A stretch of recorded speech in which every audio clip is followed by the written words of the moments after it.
அனைவருக்கும் வணக்கம். சற்று முன்பு தமிழக அரசு இன்று வெளியிட்டுள்ள 17 முக்கியமான அறிவிப்புகள் என்னென்ன என்பதை பற்றி தான் நம்ம இந்த வீடியோவில் டீட்டெயிலாக பார்க்க போகிறோம். ஸோ முடிந்த அளவுக்கு இந்த வீடியோவை ஸ்கிப் பண்ணாமல் முழுமையாக பாருங்கள். இந்த வீடியோக்குள்ளே போகிறதுக்கு முன்னாடி இந்த வீடியோக்கு ஒரு லைக் பட்டனை ப்ரெஸ் பண்ணிடுங்க. நீங்கள் இதுவரைக்கும் அந்த சேனலை சப்ஸ்கிரைப் பண்ணாமல் இருந்தீங்கன்னா மறக்காமல் சப்ஸ்கிரைப் பண்ணிக்கோங்க. கூடவே அந்த பெல் சிம்பிளையும் மறக்காமல் கிளிக் பண்ணிக்கோங்க. சரி, வாங்க இப்போ நாம் வீடியோக்குள்ளே போகலாம். முதல் அறிவிப்பு: தேசிய நெடுஞ்சாலைகளில் செல்லும் வாகனங்களுக்கு ஓராண்டுக்கு 3000 ரூபாய் பாஸ் முறை இன்று ஆகஸ்ட் 15 முதல் அமலாகிறது. வாகன ஓட்டிகள் 3000 ரூபாய் செலுத்தினால் ஓராண்டுக்கு 200 முறை சுங்கசாவடி வழியாக செல்லலாம். இரண்டாவது அறிவிப்பு: தூய்மை பணியாளர்கள் நலனுக்காக 6 சிறப்பு திட்டங்களை நிறைவேற்ற முடிவு எடுக்கப்பட்டுள்ளதாக அமைச்சரான தங்கம் தென்னரசு அறிவித்திருக்கிறார்.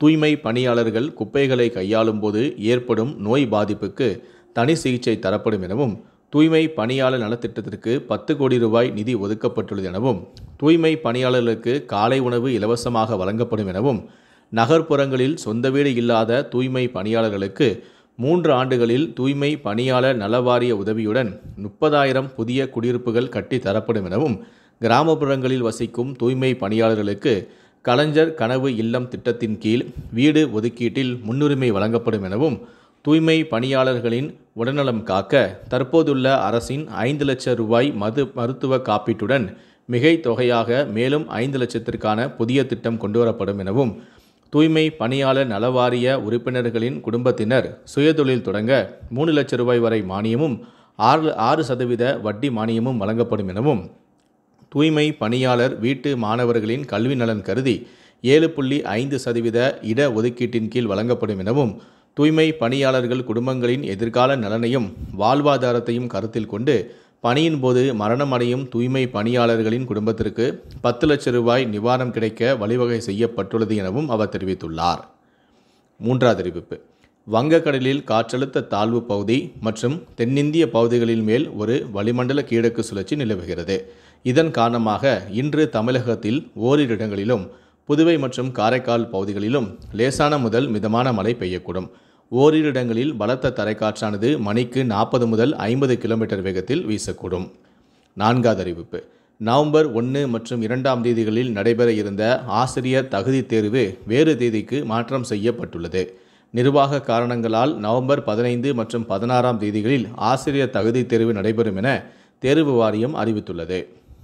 ஐந்தாவது அறிவிப்பு: சென்னையில் இன்று ஞாயிறு அட்டவணைப்படி புறநகர் ரயில்கள் இயக்கப்படும் என அறிவிக்கப்பட்டுள்ளது. சுதந்திர தின விடுமுறையை ஒட்டி ஆகஸ்ட் 15 இன்று ஞாயிறு அட்டவணைப்படி புறநகர் ரயில்கள் இயக்கப்படும் எனவும் அறிவிக்கப்பட்டுள்ளது. ஆறாவது அறிவிப்பு: ஆடி கிருத்திகையை முன்னிட்டு அரக்கோணம் திருத்தணி இடையே 5 நாட்கள் சிறப்பு ரயில்கள் இயக்கப்பட்டு வருகிறது. இன்று முதல் ஆகஸ்ட் 18ஆம் தேதி வரை அரக்கோணம் திருத்தணி இடையே சிறப்பு ரயில்கள் இயக்கப்படும்.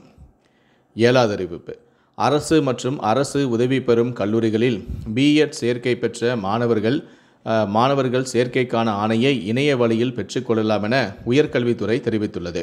தங்களுக்கு ஒதுக்கப்பட்ட கல்லூரியில் நேற்று 14ஆம் தேதி முதல் 19ஆம் தேதிக்குள் சேர்ந்து கொள்ள வேண்டும் எனவும் கேட்டுக்கொள்ளப்படுகிறது. ஆகஸ்ட் 20ஆம் தேதி முதல் 1ஆம் ஆண்டு வகுப்புகள் தொடங்கப்படும் எனவும் அறிவிக்கப்பட்டுள்ளது. எட்டாவது அறிவிப்பு: 10ஆம் வகுப்பு துணைத் தேர்வு எழுதி விடைத்தாள் நகல் கேட்டு விண்ணப்பித்துள்ள மாணவ மாணவியர் நேற்று 14ஆம் தேதி பிற்பகல் முதல் விடைத்தாள் நகல்களை பதிவிறக்கம் செய்து கொள்ளலாம் என்று அரசு தேர்வுகள் இயக்கம் தெரிவித்துள்ளது.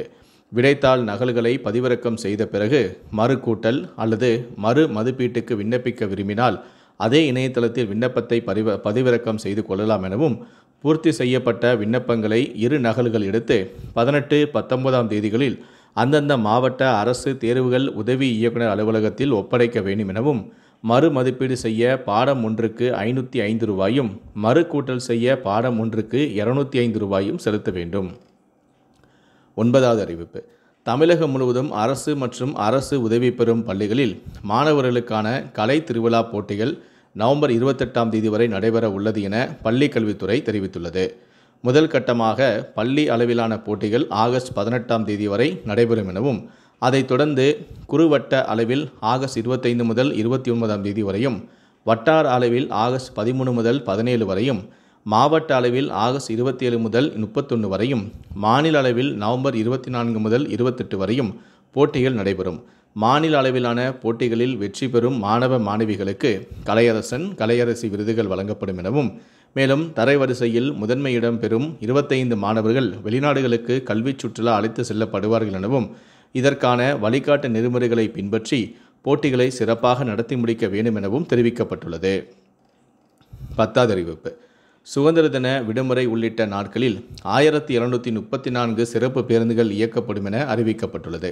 கீழம்பாக்கத்திலிருந்து 14-15 தேதிகளில் 1320 சிறப்பு பேருந்துகள் இயக்கப்படும் எனவும் கோயம்பேடிலிருந்து 14-15 தேதிகளில் 190 சிறப்பு பேருந்துகள் இயக்கப்பட உள்ளன எனவும் மாதவரத்திலிருந்து 14-15 தேதிகளில் 24 சிறப்பு பேருந்துகள் இயக்கப்பட உள்ளன. சொந்த ஊர் சென்ற மக்கள் திரும்பி வர ஏதுவாக 17ஆம் தேதி 215 சிறப்பு பேருந்துகள் இயக்கவும் திட்டமிடப்பட்டுள்ளது. 11வது அறிவிப்பு. முதலமைச்சரின் காப்பீடு திட்டத்தின் கீழ் மனநல காப்பகங்களில் இருப்பவர்களுக்கு சிகிச்சை அளிக்கப்படும் என தெரிவிக்கப்பட்டுள்ளது. இதற்காக 51 லட்சம் ஒதுக்கீடு செய்து தமிழக அரசு அரசாணையும் வெளியிட்டுள்ளது. 108 மனநல காப்பகங்களில் உள்ள 5944 பேரையும் காப்பீடு திட்டத்தின் கீழ் இணைத்து சிகிச்சை அளிக்க அனுமதி அளிக்கப்பட்டு இதற்காக 51 லட்சமும் ஒதுக்கீடு செய்து மருத்துவம் மற்றும் மக்கள் நல்வாழ்வுத்துறை அரசாணையை வெளியிட்டுள்ளது. 12வது அறிவிப்பு. முதலமைச்சர் மு.க. ஸ்டாலின் வருகையொட்டி தருமபுரியில் ஆகஸ்ட் 16, 17 தேதிகளில் ட்ரோன்கள் பறக்க தடை விதித்து மாவட்ட ஆட்சியரான சதீஷ் உத்தரவிட்டிருக்கிறார். தடையை மீறி ஆளில்லா வான்வழி வாகனங்கள் பறக்கவிட்டால் நடவடிக்கை எடுக்கப்படும் என்றும் எச்சரிக்கை விடுத்துள்ளார். ஆகஸ்ட் 17 தருமபுரியில் பல்வேறு வளர்ச்சி திட்ட பணிகளை முதலமைச்சர் தொடங்கி வைக்கிறார். 13வது அறிவிப்பு. ஆகஸ்ட் 16 தேதி கிருஷ்ண ஜெயந்திக்கான அரசு விடுமுறை என்பதால் நலம் காக்கும் ஸ்டாலின் முகாம் நடைபெறாது என அறிவிக்கப்பட்டும் உள்ளது. தமிழ்நாட்டில் வாரந்தோறும் சனிக்கிழமைகளில் இந்த முகாம் நடைபெற்றும் வருகிறது. 14வது அறிவிப்பு. சுதந்திர விழாவின் போது பள்ளிகளில் பிளாஸ்டிக் தேசிய கொடிகளை பயன்படுத்தக்கூடாது என்று பள்ளிக் கல்வித்துறை அறிவுறுத்தியுள்ளது.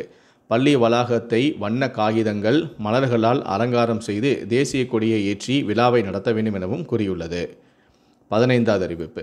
தமிழகத்தில் கடந்த கல்வி ஆண்டுகளில் +1 தேர்ச்சி பெறாத மாணவர்களுக்கு அவர்கள் தேர்ச்சி பெறும் வரை தேர்வு நடத்தப்படும் என்று பள்ளிக் கல்வித்துறை அதிகாரிகள் தெரிவித்துள்ளனர்.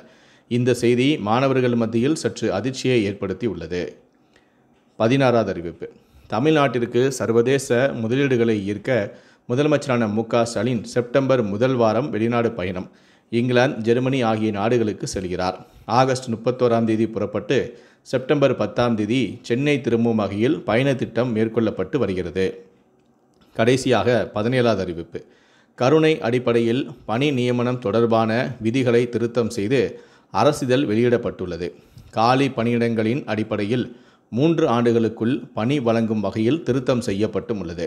மாநில அளவில் பதிவு மூப்பு பட்டியல் தயார் செய்ய அதிகாரிகளுக்கு தமிழ்நாடு அரசு அறிவுறுத்தியும் உள்ளது. நிலுவையில் உள்ள விண்ணப்பங்களுக்கும் மாநில அளவில் மூப்பு பட்டியல் வெளியிட அறிவுறுத்தப்பட்டும் உள்ளது. திருத்தம் செய்யப்பட்ட பணி நியமனம் ஆகஸ்ட் 4 தேதி முதல் அமலுக்கு வந்ததாகவும் தமிழ்நாடு அரசு அறிவுறுத்தியுள்ளது. இந்த 17 அறிவிப்புகளை பற்றிய உங்களுடைய கருத்துக்கள் என்ன அப்படிங்கிறத கீழே இருக்கக்கூடிய கமெண்ட் செக்ஷனில் மறக்காமல் சொல்லுங்கள். முடிந்தளவுக்கு இந்த வீடியோவை மற்றவங்களுக்கும் ஷேர் பண்ணுங்கள். மேலும் இது போன்ற பல வீடியோக்களை நீங்கள் பார்க்கணும் அப்படின்னு நினச்சிங்கன்னா மறக்காமல் நீங்கள் சப்ஸ்கிரைப் பண்ணுங்கள். கூடவே அந்த பெல் சிம்பிளையும் மறக்காமல் கிளிக் பண்ணுங்கள். நன்றி, வணக்கம்.